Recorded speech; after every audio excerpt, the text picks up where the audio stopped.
자, 이제 기본적인 내용들 우리가 이제 잡아갈 거고, 첫 시간에 문학 파트입니다. 문학 파트. 문학 잡을 거고, 모든 공부가 용어하고 개념을 확실하게 자기 것으로 만들어야 되거든. 차근차근 설명할 테니까 자기 거로 만들고, 지금 고등학생들 고3, 고2, 고3 애들은 조금 됐지만 1학년, 2학년들 보면은 기본을 몰라가지고 자꾸 과당하는 케이스가 많다.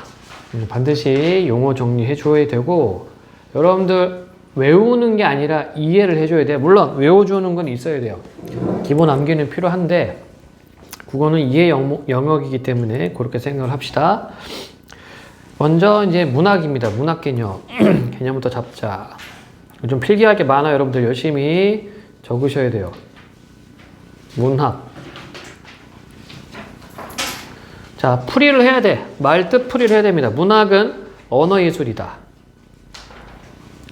언어예술을 문학이라고 한다. 그러니까 문학이 언어예술이고, 그러면 언어는 또 뭐냐? 언어는 말과 글을 언어라고 한다. 그럼 예술은 무엇이냐? 예술은 아름다움을 추구하는 것이 예술이다. 이때 아름다움이라고 하는 것은 인간적인 아름다움이다.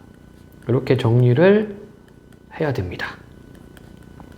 그러면 문학을 풀어서 어떻게 말할 수 있어? 말과 글을 통해 인간적인 아름다움을 추구하는 것, 이렇게 정리가 가능하다. 고등학교 올라가면 요게 나와. 중학교 때는 중학교 책에도 있는데 여러분들이 이거를 좀 깊이 있게 다루질 않거든. 근데 깊이 있게 다뤄야 돼요. 그래야지 여러분들이 이제 문학 파트를 보면은 좀 더 쉽게 접근할 수가 있는 거야. 똑같아요. 여러분들이 영어 공부하기 전에 기본이 되는 게 뭐니? 단어 공부부터 해야지, 그치? 단어를 알아야지 지문 분석이 되잖아. 똑같습니다. 다른 공부들도, 다른 과목 공부들도 개념 정리부터 해놓고 돼야 돼. 이게 자꾸 흔들리니까. 우리가 흔히 기초가 흔들린다라고 하는 게 개념을 자꾸 까먹어서 그래. 자, 그래서 문학은 언어예술, 말과 글을 통해서 인간적인 아름다움을 추구한다. 자, 그러면 말로 하는 문학을 뭐라고 하느냐? 구비 문학이라고 한다. 그러면 구비 문학은 또 무슨 뜻이냐? 이때 구는 입구자, 비는 난다. 난다요. 난다가 아니고 날다의 난다가 되겠죠. 즉 입에서 입으로 전달되는 문학을 구비 문학이라고 하죠. 그래서 우리 이런 말을 씁니다. 구비전승. 입에서 입으로 전승된다. 그래서 구비전승 문학을 줄여서 구비문학이라고 한다. 자, 구비문학의 예가 뭐가 있어요? 설화가 있습니다. 설화의 뜻은 뭐냐면 혀설자, 말씀하자 또는 이야기 화자라고 해. 그래서 혀로 하는 이야기, 즉 말로 하는 이야기가 설화다.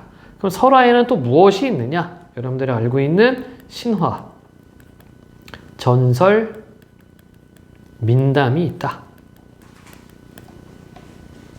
자, 우리는 지금 문학에 대한 개념을 잡고 있습니다. 이미 알고 있는 친구들도 있을 텐데 이거를 조금 차근차근 내 걸로 만드는 과정이 필요한 거야. 그래서 다시 기초부터 공부를 합니다. 자, 그래서 문학은 말과 글을 통해서 인간적인 아름다움을 추구하는 게 문학이었고, 이때 언어라고 하는 것은 말과 글이다. 그러면 말로 하는 문학은 구비문학이 있고, 대표적인 예로 설화, 즉 신화, 전설, 민담이 있다. 그렇다면 글로 하는 문학은 무엇이냐? 얘는 기록문학이다. 글로 쓰는 거니까. 기록문학의 종류는 크게 두 가지로 구분할 수가 있는데, 국문문학과 한문문학으로 구분을 한다. 구분하는 기준은, 자, 우리 글로 썼느냐, 즉 한글로 썼느냐, 국문문학, 아니면 한자로 기록했느냐, 한자로 썼느냐, 한문문학, 이렇게 구분을 합니다. 훈민정음 창제 이전에는 우리 글이 없었기 때문에 한자로 문학 활동을 했어요. 그래서 그때의 문학을 한문문학이라고 한다. 물론 지금도 한문문학 계속 이어지고 있다. 자, 다시 정리하자면 문학이라고 하는 것은 언어예술이었고, 언어예술이라는 말 뜻은 말과 글을 가지고 아름다움을 추구하는 것, 이게 문학입니다. 그럼 이번에는 문학의 갈래를 우리가 또 생각을 해볼 수 있을 것 같아요. 문학을 크게 구분을 하면 운문문학과 산문문학으로 구분이 됩니다.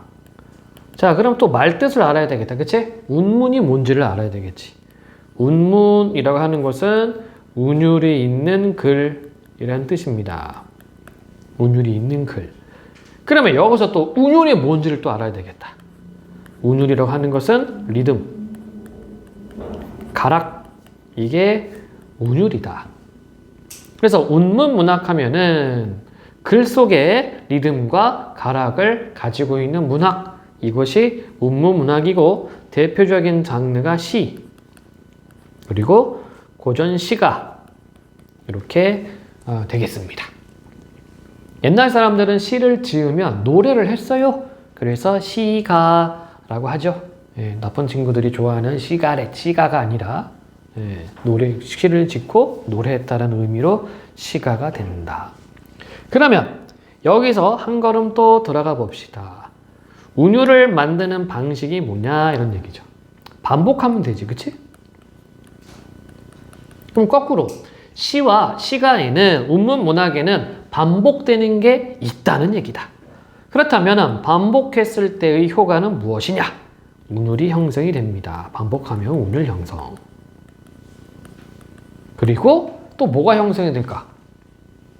여러분들 엄마 아빠가 자주 하는 말이 있을 거야. 그치? 유이는 엄마가 유이한테 무슨 말을 자주 하셔? 공부해라? 네. 자주 합니다. 자주 하는 이유는 뭘까? 강조죠. 그래서 반복할 때 의미 강조가 됩니다. 다시 정리하자면 문학은 운율이 있는 문학 그리고 산문문학으로 구분이 되는데요. 우선은 운문문학 우리가 공부하고 있고요. 운문문학은 리듬과 가락이 있는 문학이고 운율을 만드는 방식은 반복하면 된다. 반복했을 때 효과가 운율 형성과 의미 강조입니다. 질문. 이 정도는 이해되죠?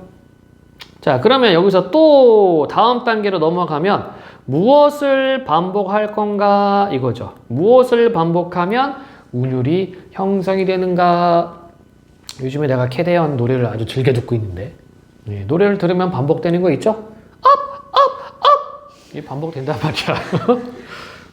반복해요. 반복하면 뭐가 된다고? 운율 형성과 의미 강조가 된다. 자, 무엇을 반복해요? 단어 반복하는 거지, 그치? 그러니까 시니까 시어 반복을 한다. 자, 또 뭘 반복해? 구 반복을 하죠? 시니까 시구 이렇게 이야기를 하면 되겠습니다. 단어와 단어가 모여서 의미를 형성하면 그것을 구라고 얘기를 하지. 자, 그 다음에 또 문장을 반복해도 운율 형성과 의미 강조가 되고 연을 반복할 수가 있다. 여러분들 좋아하는 노래 있으면 노래하고 빗대어서 생각을 해도 좋아요. 어차피 노래도 옛날에는 시였으니까. 자, 이거 말고 또 뭘 반복시킬 수 있을까? 글자 수 반복하겠다. 그쵸? 글자 수 반복하는 것은 문학 용어로 자, 소리, 개수, 반복, 음수율이라고 합니다. 소리, 개수, 반복. 여기는 좀 암기 파트가 되겠다. 그치? 우리 글은 소리 글자이기 때문에 한 글자 한 글자가 하나의 소리를 가지고 있다. 음수율 생각하면 되겠고 대표적인 거로 3, 4 또는 4, 4조 음수율이 있죠. 세 글자, 네 글자 반복 또는 네 글자, 네 글자 반복. 자, 그리고 7호조도 있다. 7호조는 7글자, 5글자를 반복합니다. 자, 한 번만 나오면 안 돼. 이거는 운율이기 때문에 반복되어야 돼요. 2번 이상 나오면 반복이에요. 2번 이상 나오면. 자, 그래서 글자 개수를 맞춰주는 것을 음수율이라고 하고 그 다음에 의미 단위를 묶어서 반복하기도 하죠. 의미 단위. 이걸 뭐라고 해요? 소리, 보따리. 그러니까 묶었다는 얘기야. 반복. 음보율이라고 합니다. 자, 의미 단위는요, 노래로 치면 마디 개념하고 유사해. 그래서 3마디와 4마디. 3음보율, 4음보율, 이렇게 2개밖에 없습니다. 3음보율과 4음보율.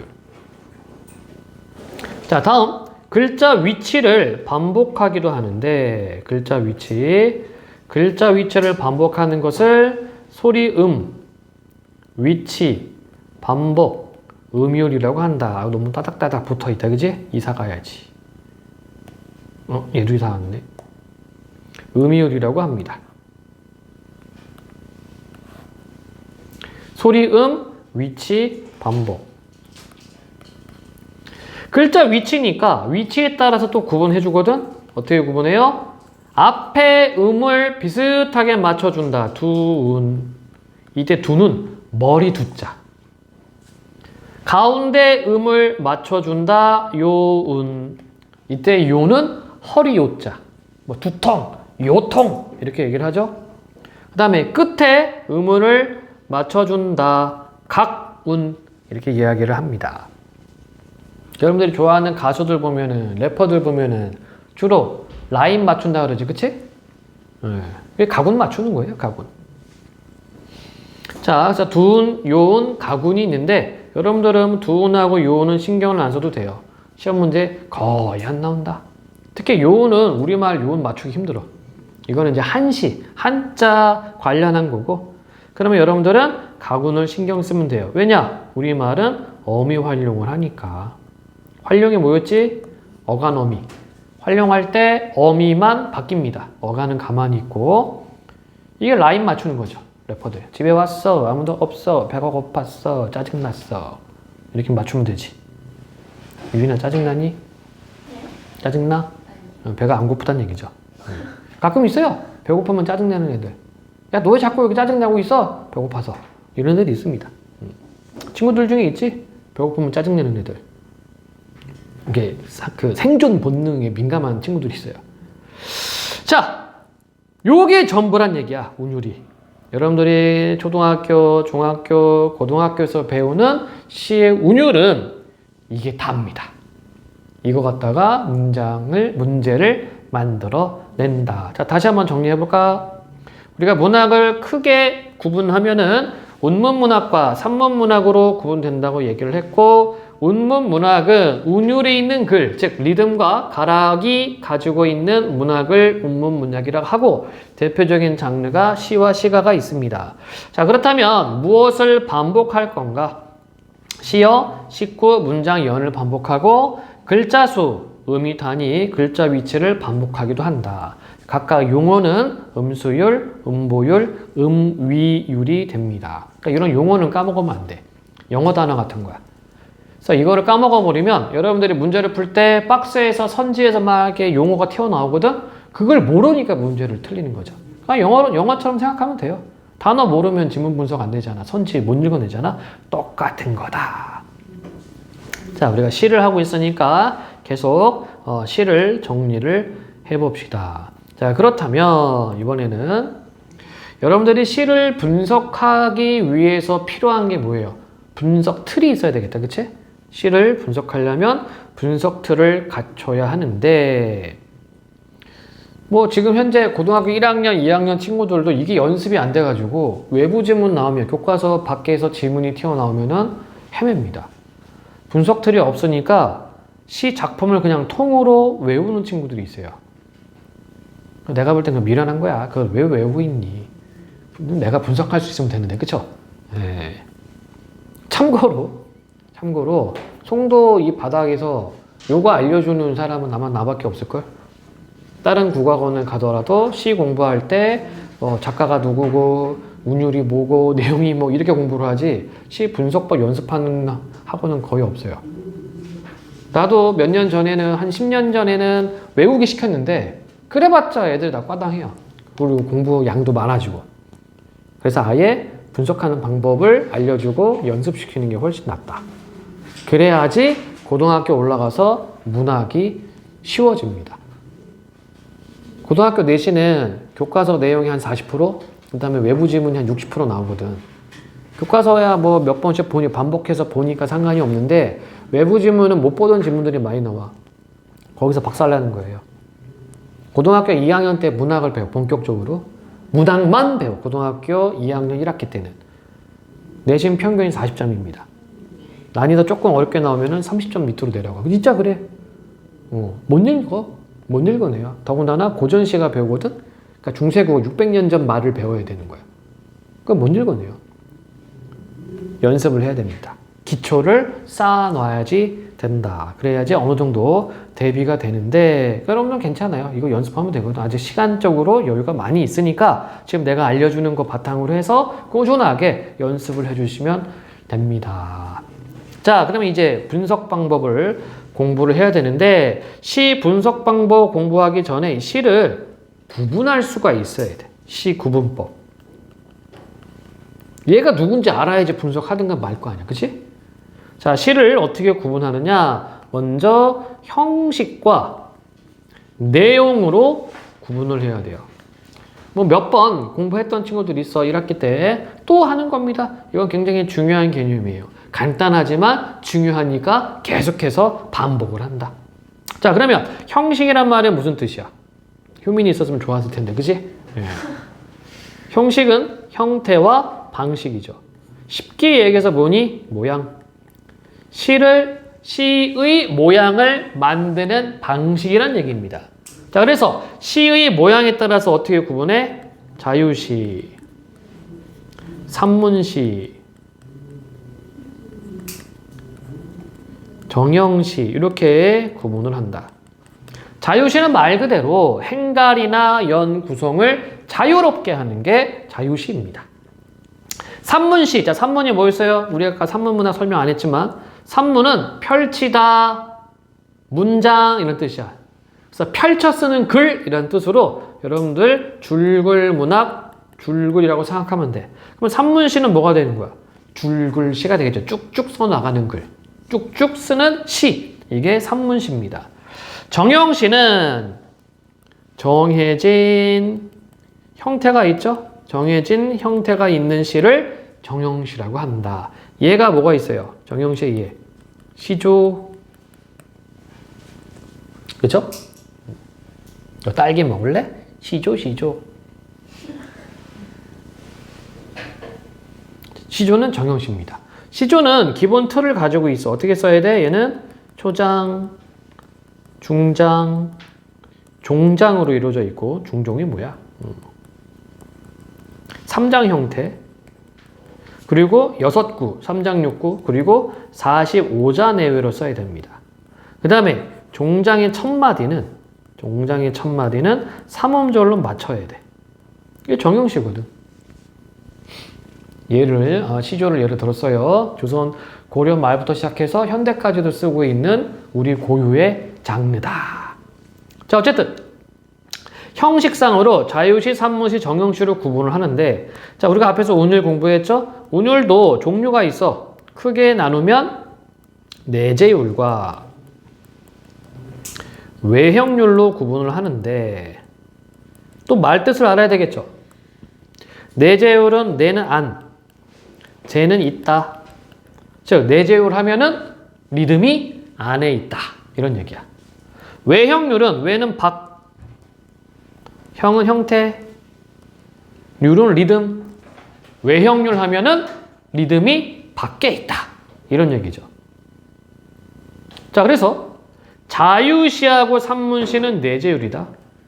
얘네들은 리듬이 바깥으로 드러나 있지가 않아. 그래서 읽어줘야 돼. 분석질 해줘야 돼. 정형시는, 자, 아까 뭐라고 그랬어요? 정해진 형태대로 쓴 시니까 얘가 외형률이다. 이렇게 정리할 수 있겠지. 질문하세요. 질문. 자, 졸음을 이겨내자. 니들이 졸면 나도 졸려. 예. 나 졸려 죽겠네.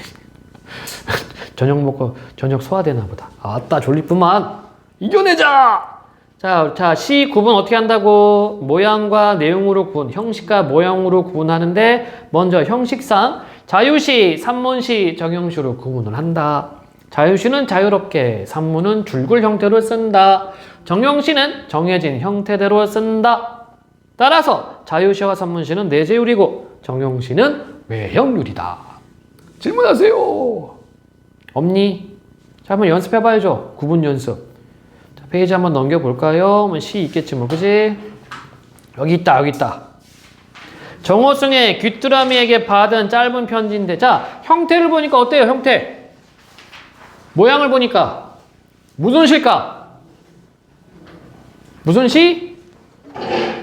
자유시지, 그치? 자유롭게 쓴 거야, 이거. 행갈이나 연 구성. 1년이고, 자기 마음대로 했어. 자, 형식상 자유시다. 그럼 운율은 어떻게 돼, 운율? 자유시니까. 내재율이다. 그래서 요 시는 형식상 자유시. 운율은 안에 있는 내재율이다. 이렇게 튀어나오는 겁니다.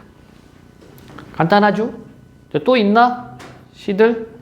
만약에 얘가 시라면 이건 무슨 시가 되는 거예요? 줄글 형태로 썼기 때문에 얘는 산문시가 되겠지. 만약에 이게 시라고 한다면. 그리고 운율은 예, 역시 마찬가지 내재율이 될 거다. 이렇게 정리해주면 됩니다. 정용시가 안 보이네. 얘는 무슨 시야? 얘는 역시 마찬가지야. 자유롭게 썼어. 자유시야. 그 운율은 뭐라고? 내재율. 그냥 튀어나오는 겁니다. 그래서 시를 처음에 모양을 보고서 구분할 수 있어야 돼요. 야, 고등학생 이거 못하는 애들 많아. 진짜. 야, 이거 무슨 시니? 어버버버버 이래요. 왜냐면 이런 공부를 안 했으니까. 그냥 외우기만 했지 자기가 직접 분석 연습을 안 해봤기 때문에 헷갈려 하는 겁니다. 자, 다시 설명. 자, 이번에는 내용으로 구분해야 되겠다. 그치? 내용으로 구분해 봅시다. 자, 시를 내용으로 구분을 하면 어떻게 할 수 있느냐? 먼저 서정시가 있지요. 서정시는 자, 시의 목소리를 뭐라고 그래요? 시의 목소리. 시의 목소리는 화자입니다. 화자. 시의 목소리를 화자라고 그래. 이 화자는 시인이 아니야. 시인을 대변해서 시 속에서 목소리를 내용을 전달해 주는 게 화자입니다. 서정시는 뭐냐면 화자의 정서를 노래한 시, 이게 서정시입니다. 자, 또 내용상 서사시가 있어. 서사시 뜻, 서술, 사건. 그래서 이거는 사건을 노래한 시. 이게 서사시입니다. 그 다음에 화자가 2명 이상 있는 시가 있어요. 화자가 2명 이상 있어서 마치 연극 대본처럼 서로 대사를 주고받아. 그런 시를 극시라고 한다. 극시는 화자가 2명 이상 있는 시입니다. 자, 그런데 여러분들 서사시 안 배워요. 교과서에 안 나와. 극시 안 배워. 역시 교과서에 나오지 않는다. 그렇다면 여러분들이 공부하는 시, 고등학교 올라가서도 공부하는 시는 다 뭐다? 서정시입니다. 이해되셨나요? 예, 다 서정시야. 고전시가 포함해서, 시조 포함해서 다 서정시라고 보면 됩니다. 그러면 뿅뿅뿅뿅뿅 아까 봤었던 거 울지마 이 시가 있어. 형식상 자유시, 운율은 내재율이라고 했다. 내용상 무슨 시? 내용상 서정시입니다. 마찬가지. 이게 만약에 산문시라면 내용상 서정시가 되는 거고요. 그리고 다음 페이지에 있었던 엄마 걱정. 이거 내용상 무슨 시? 서정시가 되는 겁니다. 이렇게 구분해주면 돼요. 형식과 내용으로 구분을 먼저 해놔야 돼. 이놈의 새끼가 어떤 새끼인지도 모르고 분석질을 할 수가 없단 말이야. 기본적으로 시의 종류를 잡고 들어간다. 자, 질문 없니? 자, 시 구분하는 법 설명을 했습니다. 형식과 내용으로 구분을 하는 것이고, 형식상 자유시, 산문시, 정형시, 내용상 서정, 서사, 극시가 있는데 여러분들은 무조건 서정시라고 생각하면 돼요. 교과서 이거밖에 없어. 고등학교도 이거밖에 안 나와. 수능 모의고사도 서정시밖에 안 나와요. 왜 그런지 모르겠지만 이렇게 구분하면 되겠다. 그렇기 때문에 여러분들이 시를 분석할 때, 이제 시 분석 틀이야.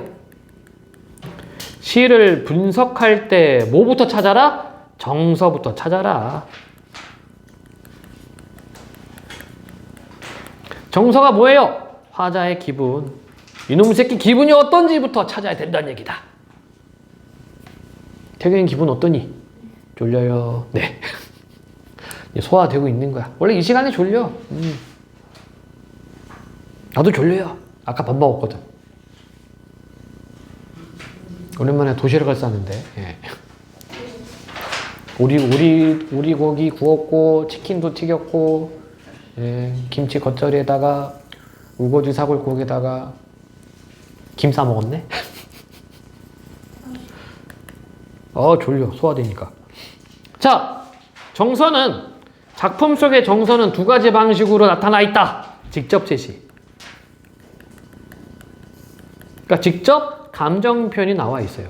서럽다, 괴롭다, 기쁘다, 안타깝다, 아쉽다 등등등 직접적으로 나타나 있다. 그 다음 간접적으로 나타나 있어요. 화자의 기분이. 화자의 기분은 간접적으로 나타나는 방법은 상황 제시해주면 되는 거야. 상황. 시험 망쳤어. 집에 갔는데 아무도 없어. 배고팠는데 냉장고 문 여니까 아무것도 없어. 그럼 기분이 어때? 쉣. 그지? 여러분들 그런 적 있죠? 또는 집에 딱 갔는데 아무도 없어요. 엄마가 메시지. 다른 식구들하고 외식 간다. 냉장고에 뭐 있으니까 꺼내 먹어.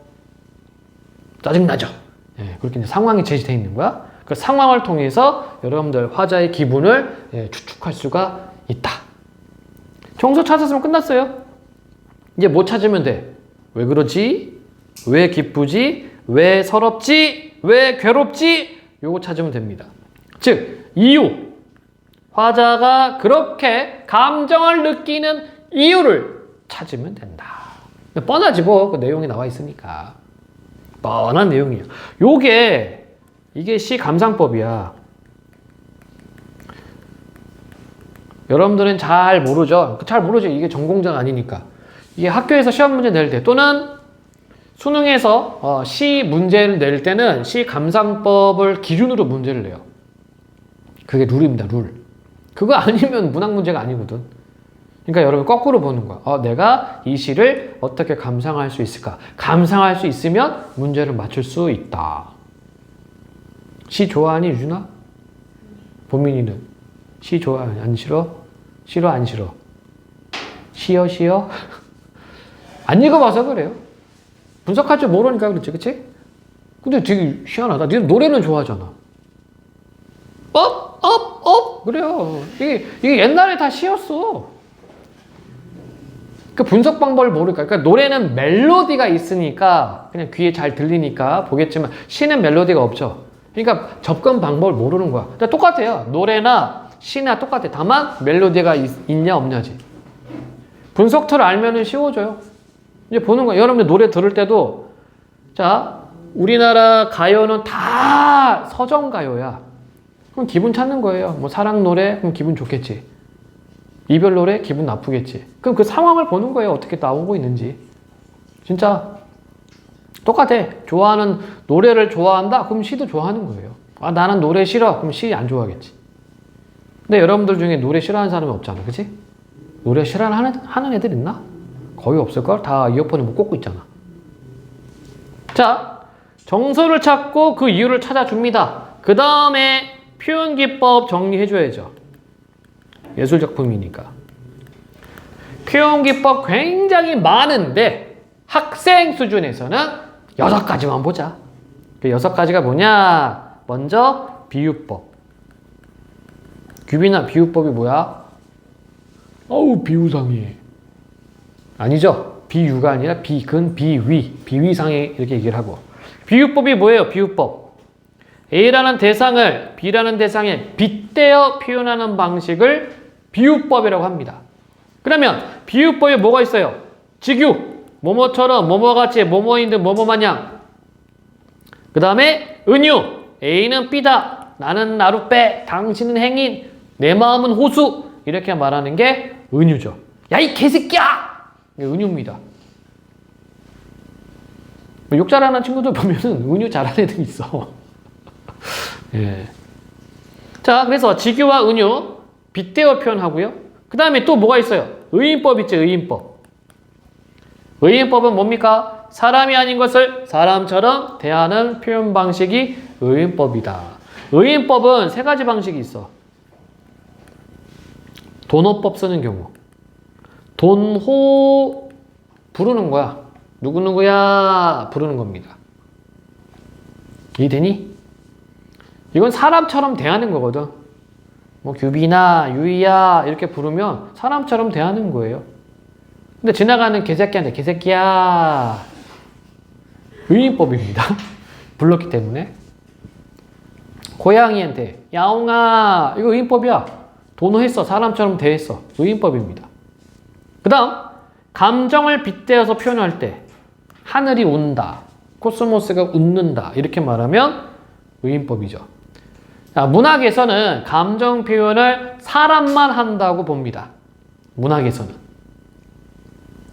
그 다음 신체 빗대어서 표현할 때 사람의 신체를 빗대어서 표현할 때도 의인법. 뭐가 있을까?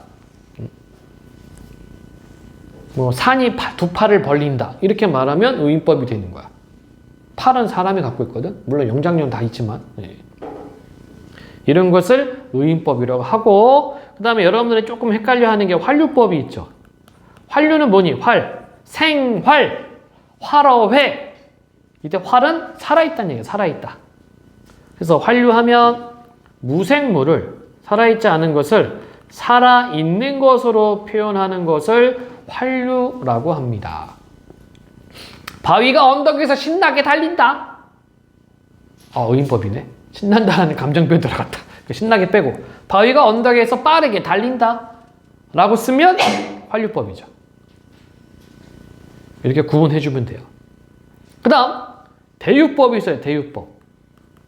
대유는 일부분을 들어서 전체를 표현하는 방식입니다.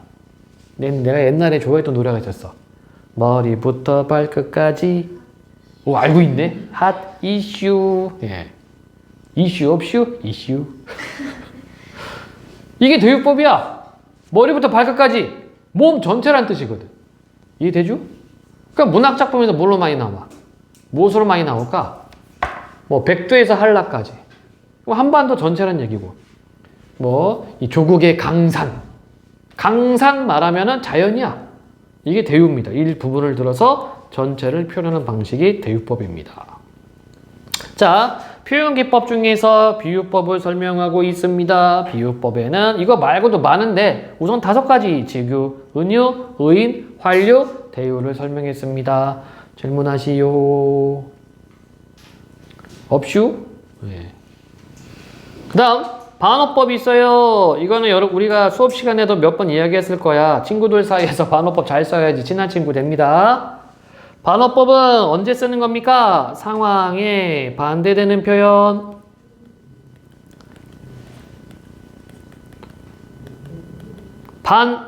반대로 말한다. 법, 방식.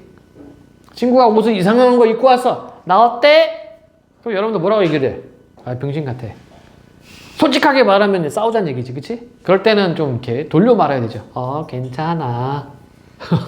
이렇게 얘기해줘야 돼요. 이게 반어법이죠. 엄마가 이상한 음식을 해요. 엄마가 새롭게 배웠어. 한번 먹어봐. 맛이 어떠니? 엄마 표정을 보고 나서 맛있어요. 해줘야 돼요. 용돈 받아야지 뭐, 그치? 예. 이런 게 다 반어법입니다. 자, 반어법하고 역설법하고 우리 친구들이 헷갈려 하지? 역설은 뭐예요? 말 뜻을 보자. 거꾸로. 설은 설명. 즉, 거꾸로 설명하는 방법. 문장의 논리 모순을 이용해서 문장의 논리 모순. 진리나 진실을 표현하는 방식을 역설법이라고 합니다. 그러면 여기서 또 문제가 되는 게 그럼 문장의 논리 모순이 뭐요? 이렇게 되겠지. 원래 문장은 긍정으로 시작하면 긍정으로 끝나고 부정으로 시작하면 부정으로 끝나는 건데 역설은 거꾸로 뒤집어진다는 얘기야. 그래서 긍정으로 시작했는데 부정으로 끝나거나 부정으로 시작했는데 긍정으로 끝나는 경우가 있습니다. 이것을 역설법이라고 한다. 폭삭 속았수다 드라마 보면 나오지 역설법. 그지? 나오잖아 역설법. 관식이가 맨날 외우잖아. 이것은 소리 없는 아우성 하잖아요. 그치? 소리 없는 아우성. 역설법이야. 이게 왜 역설입니까? 소리가 없다라고 얘기했는데 아우성은 막 소리치는 거야. 역설이죠. 뒤집어놨지. 그럼 이 소리 없는 아우성의 실체가 뭡니까? 원래 소리 없는 아우성의 원가념이 뭐야? 여기까지도 몰라요 친구들이. 뭐니? 이게 뭐니? 깃발이죠 깃발. 바람에 나부 멀리서 바람에 나부끼는 깃발을 보고 화자가 이것은 소리 없는 아우성 영원한 회원의 노스탈지아 라고 표현한 겁니다. 질문. 반어법과 역설법. 목 아프게 설명을 했습니다. 질문하세요. 이해 안 되는 거 있으면 질문. 괜찮어? 자, 대구법이 있지요. 대구법. 대구 아니야? 대구법이야 대구법. 예문 하나 외우자. 공 심은 데 공 나고 팥 심은 데 팥 난다. 비슷한 문장 방식을 한 번 더 쳐줌으로 인해서 의미 강조와 운율 형성하는 거죠. 이걸 대구법이라고 그러고 옛날 고전 시가에서는 이 대구법 많이 씁니다. 노래 만들 때 편하거든. 그리고 여러분들 즐겨 듣는 노래도 보면은 대구법 많이 나와. 자, 그리고 이제 서리법. 설명한다 의문형으로. 그래서 의문형으로 설명하는 방법을 서리법이라고 하지요. 그러니까 이제 궁금해서 물어보는 의문형이 아니라 수사 의문문이라고 그래요. 수사. 말을 꾸며주는 의문문이다 라는 뜻이지요. 그래서 의문문을 쓰는 이유는 공감 유도. 강조하려고. 여러분들 많이 쓰지? 친구들하고 이야기할 때. 재수없지 않니? 이거 쓴단 말이야. 이게 서리법이죠. 맛있지 않아? 이게 재밌지 않아? 뭐 이런 식으로 얘기합니다. 이게 다 서리법입니다. 서리법을 쓰는 이유는 공감 유도와 강조하기 위해서. 자, 그리고 도치법이 있지요. 도치법은 도, 바꾸다, 치, 두다. 그래서 도치하면 단어나 문장의 순서를 바꾸는 거. 이게 도치법입니다. 시험에서 도치법 나오면은, 그러니까 교과서에서 도치법 나오면 뭐 시험 100% 나온다고 생각하면 돼. 서리법도 마찬가지고. 100% 나오는 것들, 반어법, 역설법, 서리법, 도치법, 요런 애들은 교과서에 나오면은 100% 출제가 됩니다. 나머지들은 워낙에 많이 쓰이는 것들이라서 나올 수도 있고 안 나올 수도 있지만 얘네들은 반드시 챙겨줘야 돼요. 자, 그래서 표현기법들, 비유법, 반어법, 역설법, 대꾸법, 서리법, 도치법 등을 살펴봤는데 이것 말고도 여러 가지 표현 방법들이 있다.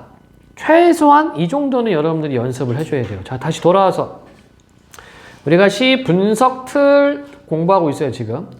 그쵸? 시를 어떻게 하면은 보다 손쉽게 분석할 수 있을까? 자, 우리가 보는 시는 다 서정시라고 얘기를 했잖아? 그래서 정서 파악하는 게 중요하고요. 정서는 직접 제시 또는 간접 제시. 그리고 정서를 파악했다면 왜 그런 기분이 나왔는가를 찾아주면 됩니다. 그리고 읽어가면서 비유, 반어, 역설, 대꾸, 서리, 도치법 따져주면 되고 여기에 플러스 심상 정리해주면 되죠. 심상의 말 뜻은 뭐였어요? 심, 마음, 상, 코끼리. 내 마음 속 코끼리. 얘기했었죠? 옛날 중국의 어떤 왕이 코끼리 한 마리를 가지고 와서 심심하니까 장님 4명을 불러요. 야, 이게 뭐야? 하니까 코끼리가 아니지. 장님 4명이 코끼리를 만집니다. 배를 만진 사람은 벽이요. 꼬리 만진 사람은 줄이요. 코 만진 사람은 뱀이요. 그 또 뭐지? 다리 만진 사람은 기둥이요. 이렇게 얘기를 하죠. 각각 다르다. 여기서 중요한 게 뭐야? 봄이나? 뭐가 중요하게? 얼음 먹고 있니? 태경아, 뭐가 중요하게? 이 코끼리 이야기에서 중요한 게 뭐예요? 세연아 뭐야? 보는 시점에 따라 느끼는 게 다르다. 아닌데? 비슷한 거 아니에요, 대충? 코끼리가 착하다. 야, 그렇게 만지는데 가만히 있어, 코끼리가. 나는 그 이야기 듣고서, 아니, 저렇게 만지는데 코끼리가 가만히 있다고? 코끼리 빡치면 마을 하나를 아주 그냥, 뽀개버리는데? 그쵸? 그럼 내 시출시네요. 여러분들 궁금하면은 유튜브에다가 코끼리 난동 이런 거 한번 쳐봐. 저기 방글라데시아나 인도 요쪽 보면은 큰 코끼리가 마을 하나 다 깨부셔요. 사람들 막 날라다니고. 코로 막 치고 뿔로 막 박고 막 머리도 들이받고 막 그래. 사람 막 도망가고 난리도 아니요. 예. 한국에서도 있었다.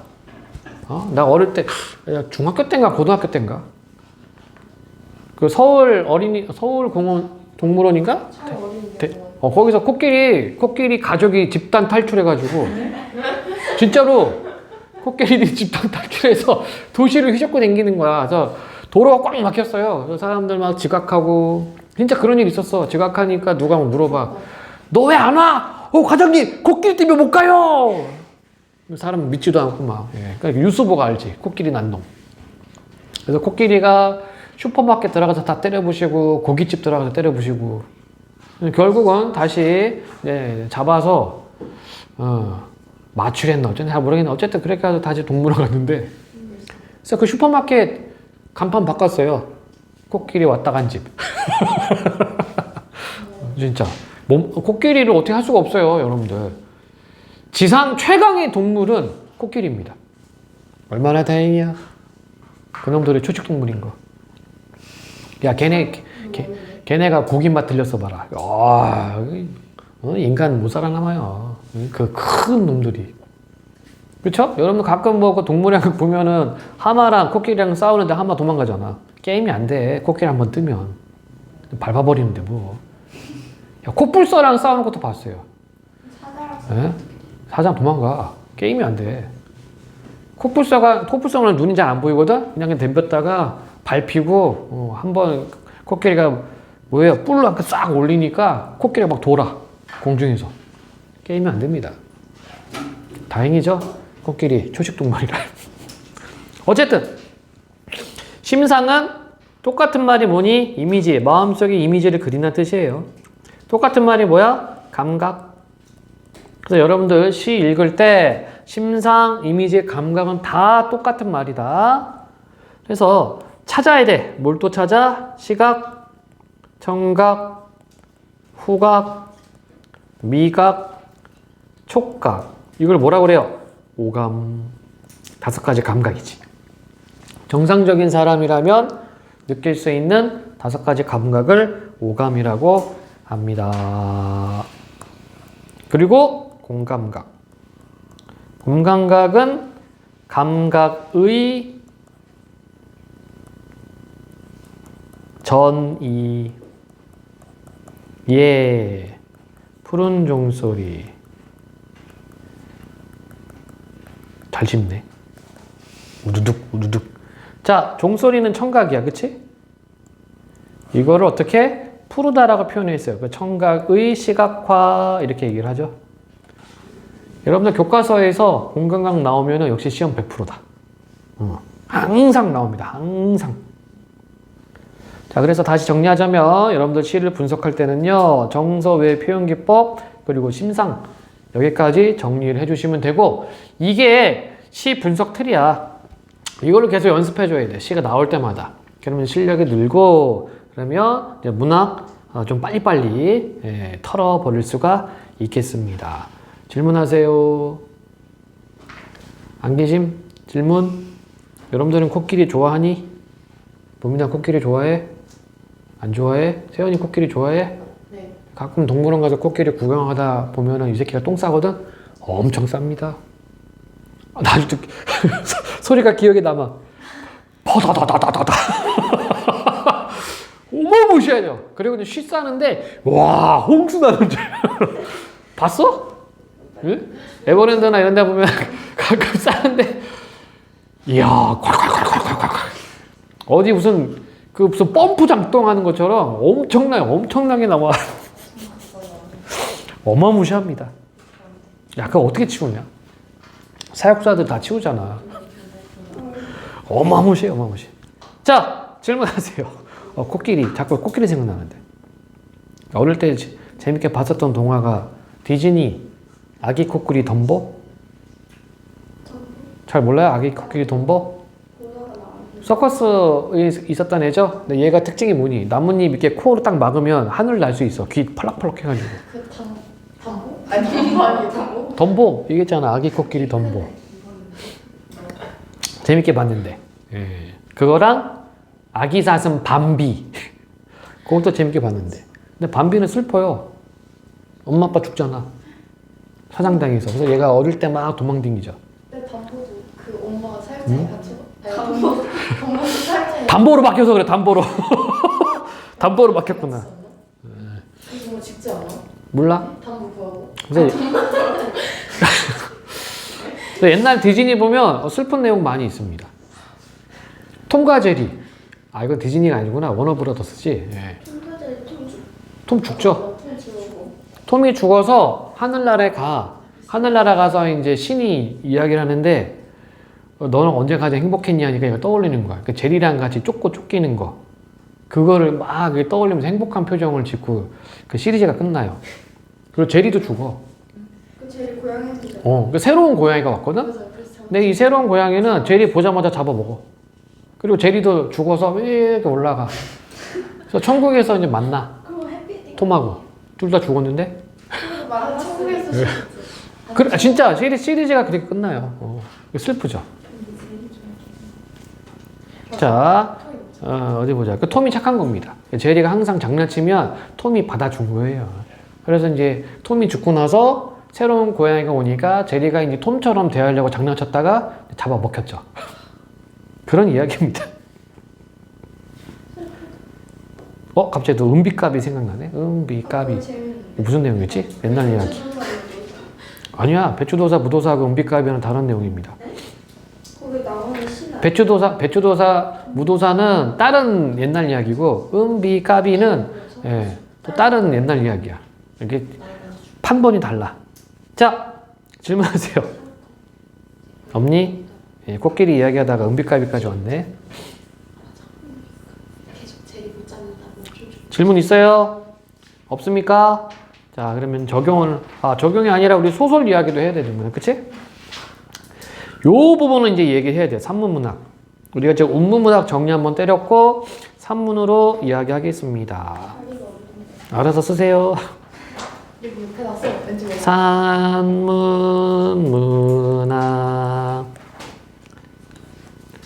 그래서 우리가 문학을 크게 둘로 나눠서 운문문학과 산문문학으로 구분한다고 얘기를 했고 지금까지는 운문문학을 정리했습니다. 자, 문학을 볼 때, 시를 볼 때 정서 왜 표현기법이었지, 그치? 이때 표현기법은 다른 문학작품 볼 때도 적용시키는 방식이야. 산문은 펼칠상, 산문. 그래서 줄글 쭉쭉쭉 쓰는 문학이 산문문학입니다. 줄글 문학이라고도 하죠. 종류는 소설 있고요. 수필 있고요. 그 다음에 영화 대본, 연극 대본, 극 있고요. 그리고 비평이 있다. 비평은 문학작품에 대한 평을 내리는 게 비평문입니다. 자, 그럼 이제 소설을 또 알아봐야 되겠죠? 어디다 쓸까? 소설. 소설은 작가가 현실에 있음직한 일을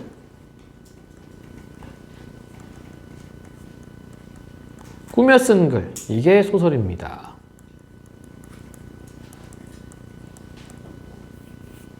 자, 현실에 있음직하다. 이거를 다른 말로 개연성. 여러분들 뭐 재미없는 드라마 보면 개연성이 없어.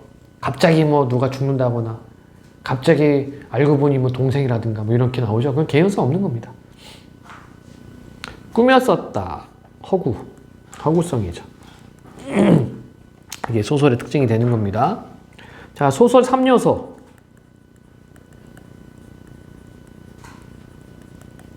작가가 하고 싶은 말, 주제, 이야기의 짜임, 구성, 그 다음에 글을 쓰는 스타일, 문체,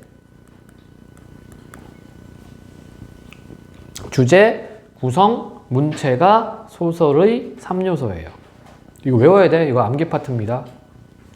기본 개념은 외워야 된다. 아, 코끼리 타고 싶다. 예전에 제주도에서 코끼리 타는 그 관광이 있었는데 제주도 말 타는 거. 지금은 없어졌어요.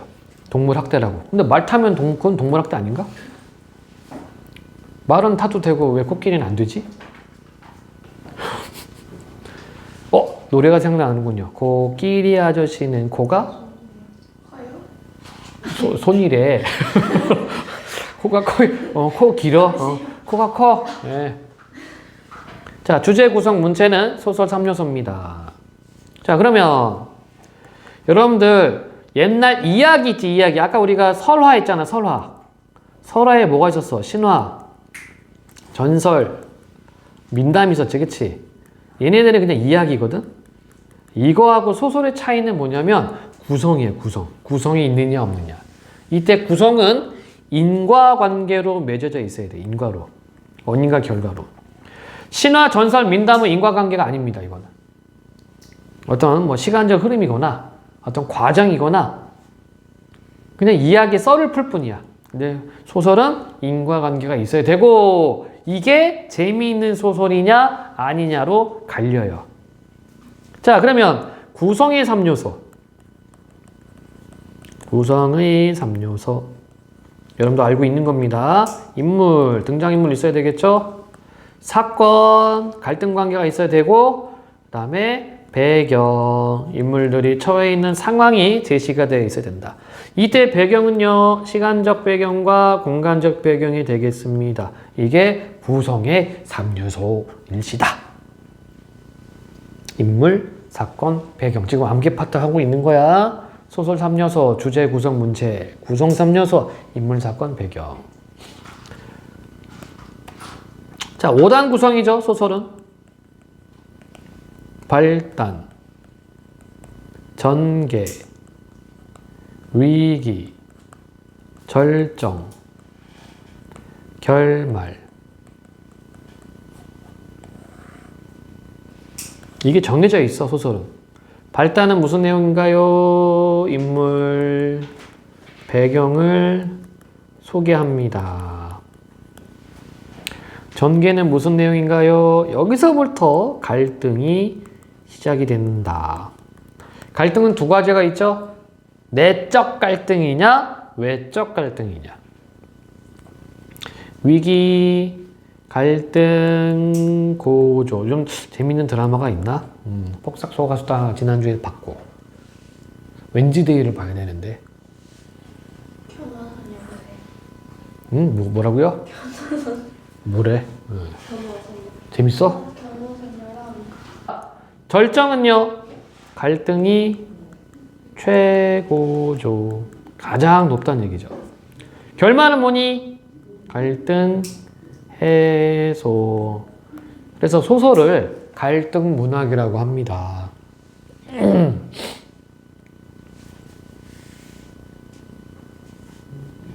근데 이 순서대로 가면 재미가 없으니까 요즘 현대소설 같은 경우에는 이 순서를 바꿔. 뭐 결말을 앞에 배치를 하고 왜 이런 결말이 나왔는가. 그러니까 섞는 거죠.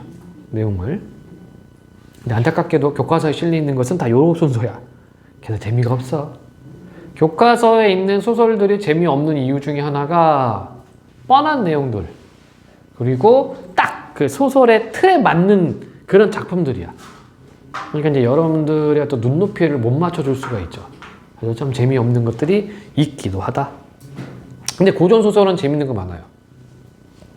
보통 애정소설 아니면 영웅, 군담소설이거든? 애정소설 보면 절절해. 그냥 뭐 죽어서도 다시 만나고 막 그래요. 그러니까 지금 내 트렌드, 드라마나 영화에 나오는 그 소재들이 이미 몇백 년 전에 다 있었던 내용들이야. 그거를 이제 현대적으로 각색하는 거죠.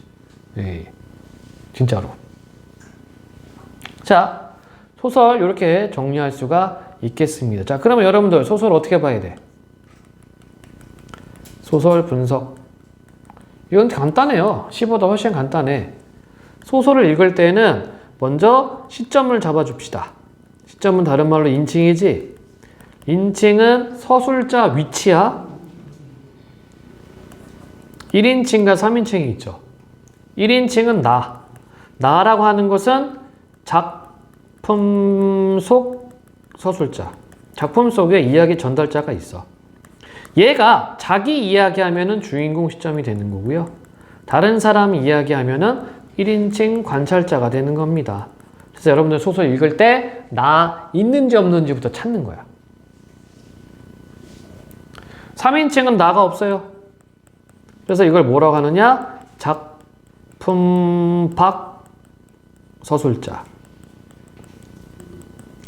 작품 밖 서술자가 인물의 말과 행동만 묘사해줘. 그러면 이것을 관찰자, 3인칭 관찰자가 됩니다. 이 3인칭 관찰자 시점이 독자가 가장 적극적으로 읽어야 돼. 다른 설명 안 해주고 그냥 묘사만 하거든. 그래서 인물의 어떤 심리나 아니면 주제의식을 파악하기 위해서는 독자가 열심히 봐야 돼요. 반면에 인물과 말, 행동 플러스 심리까지 제시해주는 것을 전지적 작가 시점이라고 하죠. 전지, 완전 전자에 RG자를 쓴다. 다 알아. 신적 위치에서 인물들의 상황이나 배경이나 심리까지도 속속들이 다 알고 있는 것은 전지적 작가 시점. 그래서 이 시점들 중에서 독자가 가장 게으른 태도를 갖게 된다. 다 설명해 주니까. 보통 이제 고전 소설들이 3인칭 전지적 작가 시점이 됩니다. 그래서 여러분들 읽어 나갈 때, 소설을 읽어 나갈 때 시점은 반드시 잡아야 되고, 여기 또 시험에 나와요. 항상 나와. 이 소설 시점, 위치 잡는 거, 인칭 잡는 거는 항상 나온다. 주인공이 신이면? 나도 예전에 대학 다닐 때 그런 거 좀 써본 적이 있어요. 나는 신이다. 앞으로 일어날 일은 알고 있다. 저 여자가 분명히 나한테 말을 걸겠지?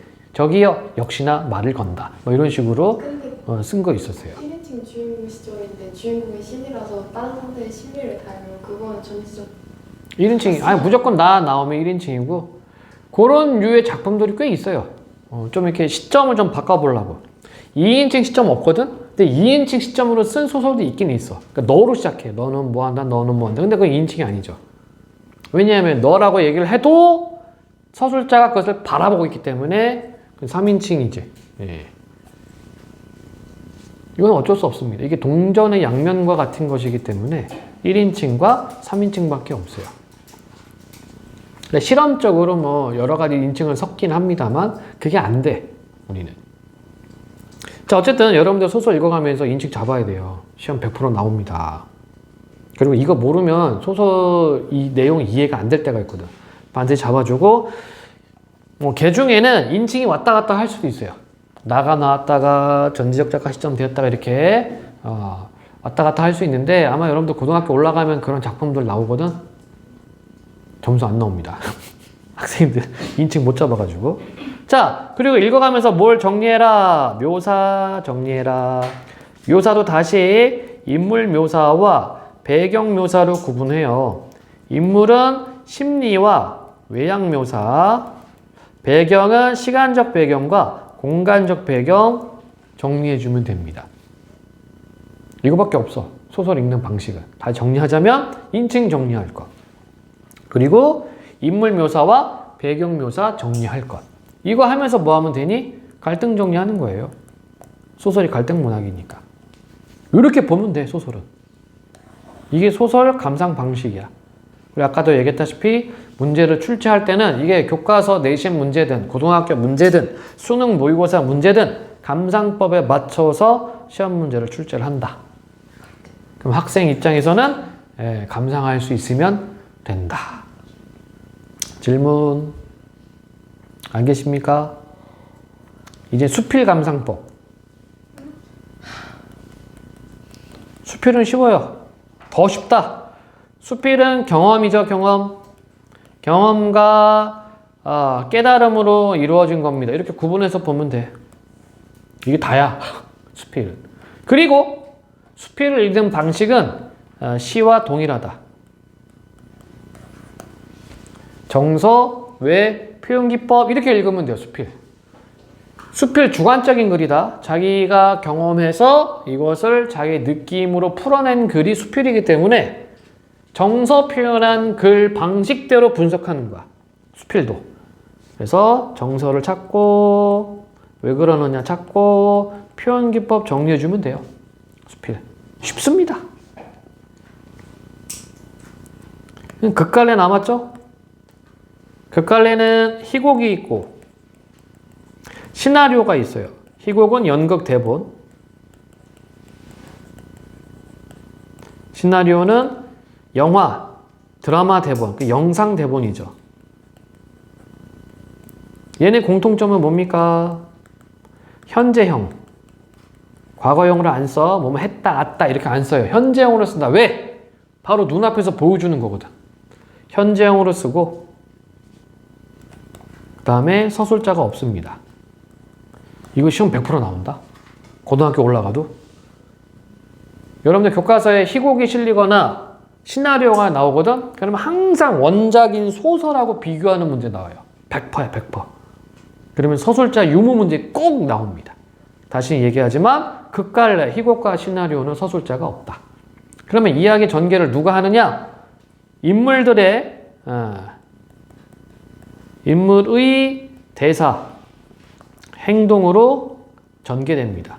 내용이. 희곡과 시나리오의 공통점입니다. 차이점. 차이는 무대 제약. 그렇죠? 희곡은 무대 제약이 따르지. 수많은 사람이 무대에 올라갈 수 없어요. 그리고 공간과 시간의 제약이 있다. 희곡은. 근데 시나리오는 없죠? 돈만 쳐바르면 돼. 뭐 CG로 다 바르면 되니까. 근데 요즘 CG는 너무 많았더라. 옛날 CG가 와 했는데 요즘 CG는 그냥 많아 보는 것 같아요. 더 이상 발전 안 하나? 아니다. 요즘 AI가 나왔으니까 뭔가 더 신기한 영상들 나오겠죠. 질문요? 없니? 요즘 유튜브 쇼츠 보니까 재밌는 영상들 있지? 우락부락한 흑인하고 한국 할머니 나와가지고 영어 하는 거 나오던데? AI 쇼츠입니다. 네. 있어 그런 거. 되게 웃겨. 질문 없어요? 극 이렇게 보면 돼. 그다음 극은 어떻게 분석하냐면요. 분석법 안 얘기를 안 해. 이것도 되게 간단해요. 서술자가 없잖아. 그치? 서술자가 없잖아요. 장면별로 정리하면 돼요. 장면별 정리. 희곡은 막과 장으로 이루어져 있고 시나리오는 씬 넘버로 이루어져 있습니다. 그러니까 장면별로 정리하면 돼, 인물들. 그럼 끝이야. 서술자가 없기 때문에 서술상 특징 이런 거 없어. 얘는. 누구랑 누가 왜 싸우는가? 장면별로 정리하면 땡입니다. 극. 비평 있죠? 이거 학교에서 배워주도 않아, 이걸. 그럼 비평은 언제 나옵니까? 박스로 난 박스. 문제 풀 때 다음 보기를 바탕으로. 그 보기가 이거 비평이야. 그 비평은 문제 푸는 기준이죠. 문제풀이 기준이 됩니다. 자, 여러분들. 학생 수준에서 문학 정리 지금 다 한 거예요.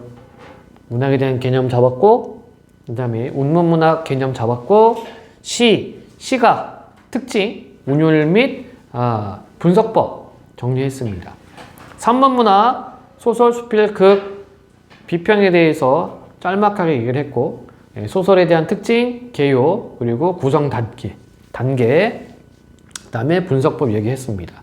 수필은 뭐 시 보는 거랑 똑같다고 얘기를 했지, 그치? 정서외 표현기법으로 보시면 되겠습니다. 희곡은, 희곡이나 시나리오는 장면별로 정리만 해주면 돼요. 이건 서술자가 없기 때문에 서술상 특징 같은 문제는 나오지가 않는다. 비평은 이거 문제 기준이야. 이렇게 정리하시면 되겠습니다. 질문하세요. 없나요?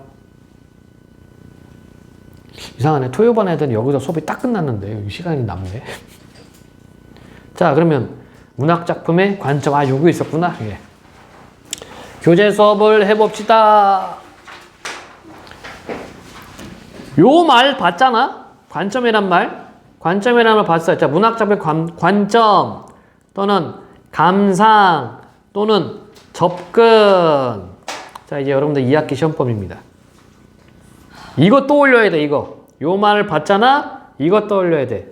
작가가 쓴다. 뭘 써? 작품을 쓴다. 작품을 쓸 때 100%다 꾸며 쓰는 게 아니에요. 항상 현실을 바탕으로 쓴다. 현실이 반영되어 있다. 독자가 읽는다. 요 구조 머릿속에 또 박아놔야 됩니다. 이것도 아주 중요합니다. 그래서 작품에 대한 감상과 접근 방식을 작품만 볼 때 절대론적 관점이라고 한다. 절대론적 관점. 다른 말로 내재적 접근. 작품만 보는 거야. 내가 위에서 얘기했던 시 분석 방법 있었지, 그치? 그게 이거예요. 이렇게 보는 거야. 먼저 작품을 볼 줄 알아야 돼요. 그 다음에 작가, 현실, 독자 측면에서 이해하면 됩니다. 그런데 학교에서는 다 섞어버려. 그러니까 여러분들이 시를 어려워하는 거예요. 문학을 어렵게 생각하는 이유가 구분해서 알려주고 분석법을 알려줘야 되는데 그게 아니라 그냥 다 정보를 다 섞어가지고 그냥 얘따 무라겠다 하고 수업 시간에 하고 판서로 때려버리니까 학생들이 이거 왜 이렇게 너무 많네 이래버리죠. 그게 문제다. 그러니까 문학작품을 소설이나 시를 감상할 수 있어야 되는데 감상이 아니라 암기로 변해버려요. 이게 힘들지. 다시 작품만 가지고서 접근하는 방식을 절대론적 관점이라고 합니다. 그렇다면 작가, 현실, 독자 측면에서 접근하는 것을 외재적 접근이라고 하고 각각 따라서 작가 중심으로 보는 것을 표현론적 관점이라고 합니다. 그러면 시험 문제 풀 때 선지에 어떻게 깔리냐면 이 글의 지은이는 작가는 윤동주는 한용우는 이렇게 나와. 그럼 무조건 표현론이야. 묻다야 묻다. 자, 현실 중심으로 접근할 때도 있어요. 이럴 때는 반영론적 관점이다. 그때 당시에는 일제강점기에는 1980년대는 이렇게 나오면 무조건 반영론적 관점이 되겠고, 자, 독자 중심으로 보는 것을 효용론적 관점이라고 합니다. 효용, 효과, 용, 쓸모. 그래서 선지에 어떻게 깔리냐면 오늘날 우리들에게, 현대 독자들에게 나는 이것을 읽고 뭐 학생 A는 이것을 보고 이렇게 나와, 선지가. 그럼 무조건 효용론적 관점이 되겠습니다. 질문하세요. 이거 아주 중요해.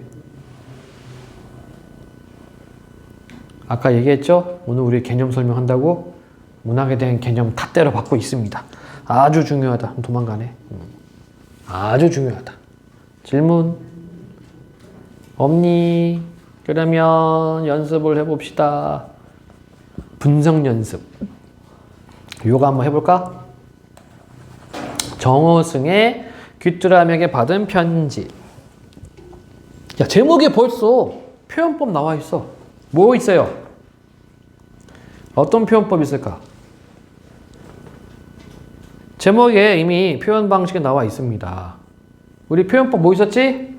비유, 대꾸, 반어, 역설, 도치, 서리 6가지, 그치? 이 정도는 가져가라고 얘기를 했어. 비유법에 뭐 있었어요? 직유, 은유, 의인, 활유, 대유. 자, 귀뚜라미에게 받은 짧은 편지. 여기에 어떤 표현법? 뭐 있어요? 의인법 있잖아, 의인법. 편지를 누구한테 받았어? 귀뚜라미한테 받았대. 귀뚜라미가 편지 쓰나? 아니죠? 사람처럼 되어 있네. 의인법입니다. 또 귀뚜라미에게 받은 짧은 편지래요. 진짜 편지 쓴 거야? 아니죠? 그러니까 뭔가 은유가 들어갔겠지. 이렇게 찾아내는 겁니다. 이거 연습을 많이 해야 돼.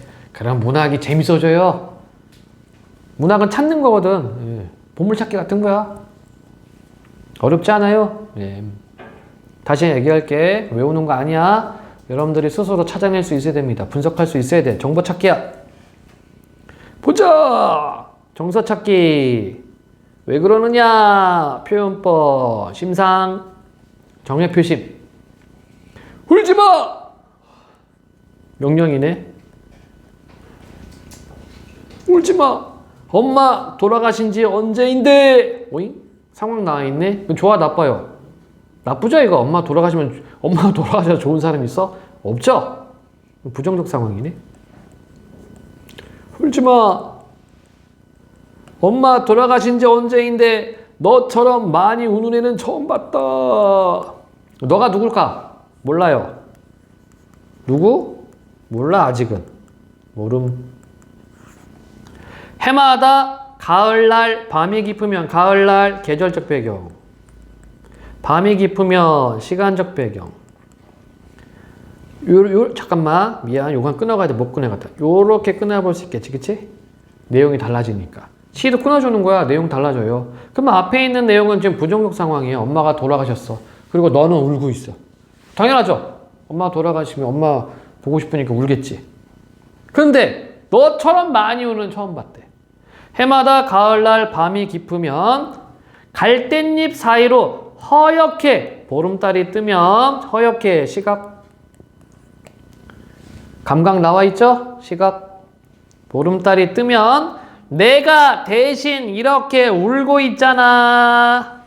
자 그럼 나는 누구야? 자 시에서 나 나오면 표면적 화자라고 그래요. 표면 겉으로 드러난 화자 표면적 화자. 그럼 나 누구야? 귀뚜라미죠. 귀뚜라미. 제목이 뭐예요? 귀뚜라미에게 받은 편지. 내용이 귀뚜라미가 쓴 편지래. 그게 나는 귀뚜라미네. 의인법이죠? 그럼 귀뚜라미가 뭐하고 있다고? 내가 대신 이렇게 울고 있잖아. 그래서 맨 위에 뭐라고 얘기를 했어요? 울지 마. 그러면 귀뚜라미가 나한테 편지 왜 썼어? 어? 나래. 너한테 편지 왜 쓴 거야? 귀뚜라미가. 왜 썼어? 대신 울어준다, 대신. 위로. 위안. 그쵸? 화자는 누구예요, 화자? 귀뚜라미지? 그러니까 귀뚜라미가 엄마 돌아가신 지 오랜데도 아직도 울고 있는 너를 위해서 대신 울어주고 있습니다.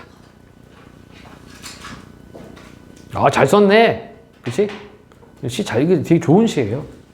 이제 가을이 오고 귀뚜라미가 울기 시작하는데 여러분들이 이렇게 생각하면 되겠지. 아, 누군가 대신 울어주고 있구나. 질문? 없어요? 자, 그러면 정서는 뭐야? 정서. 정서는 뭘까? 슬픔이지? 근데 여러분들이 화자의 정서를 찾아야 돼요. 화자 정서. 화자의 정서는 뭐예요? 좋아? 대신 울어준대. 아니죠. 슬픔이야. 애상이야. 애상적이야. 교과서에 있는 말로 바꾸면 애상적. 그 이유는 뭘까요? 엄마 일은 누군가를 위해서 대신 울어주고 있으니까. 표현법, 제가 다 찾아놨어. 심상, 시각이 있고, 하나 빠졌다. 울고 있잖아. 청각이네. 그치? 귀뚜라미 소리니까. 이렇게 찾아주면 되겠죠. 그럼 분석 끝난 거야, 이게. 그러니까 문제 다 풀려요, 이제. 이렇게 분석하면. 질문? 괜찮니? 어제가 처서인데 가을 바람을 부는 날인데 왔다 씨 무슨 더워 뒤지겠구만. 가을 바람은 무슨 예 지금 2달째 지금 에어컨 못 끄고 있어 집에서. 집에 아무도 없는데도 에어컨 틀어놔야 돼. 개 2마리 때문에. 아유 다행히 전기세는 좀 싸게 나옵니다. 얼마 나왔지 이번 달? 전기세가 이번 달 7만 원 나왔나? 역시 인버터 에어컨이 짱. 자, 질문이요. 아니 계십니까? 자, 하나 더 연습해 보자. 여러분들 하나 더 연습하겠어요. 자유시. 그렇지? 형태는 자유시, 내용은 서정시, 운율은 내재율열시다. 제목이 없네. 원래 시 분석할 때는 제목부터 보는 게 좋아. 제목이 시적 대상이거든. 시적 대상에 대한 정서를 여러분들이 찾는 연습을 해주시면 됩니다. 자, 앞에서 얘기했어. 정서 찾기. 왜 그러느냐. 표현기법. 그리고 심상 정리하자. 요렇게 보니까 총 2연으로 이루어져 있네. 자, 보겠습니다.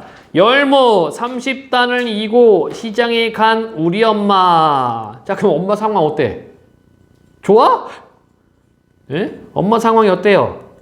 엄마 상황은 부정적입니다. 왜 부정적이야? 열무를 30단을 어마무시하다. 30단. 야, 30묶음. 열무 30묶음을 머리에 이고 시장에 갔어요. 어마무시하다. 우리 엄마 안 오시네. 해는 시든지 오래. 해를 뭘로 표현해? 열무로 표현했다. 그치? 시들었다 라고 표현하니까 이거 은유죠, 은유. 그러면 해는 시든지 오래. 이게 의미하는 바가 뭐예요? 시간의 경과. 시간이 흘렀다는 얘기야. 그래도 엄마가 안 와요. 상황이 부정적 상황이죠? 나는, 자, 표면적 화자 있네. 화자가 겉으로 드러나 있습니다. 표면적 화자. 나는 찬밥처럼 지규. 찬밥처럼 방에 담겨 아무리 천천히 숙제를 해도 엄마 안 오시네. 자, 엄마 안 오시네, 안 오시네 반복하고 있다. 반복하면은 뭐라고 그랬어요? 운율 형성과 의미 강조. 배춧잎 같은 지규. 배춧잎 같은 발소리 타박타박.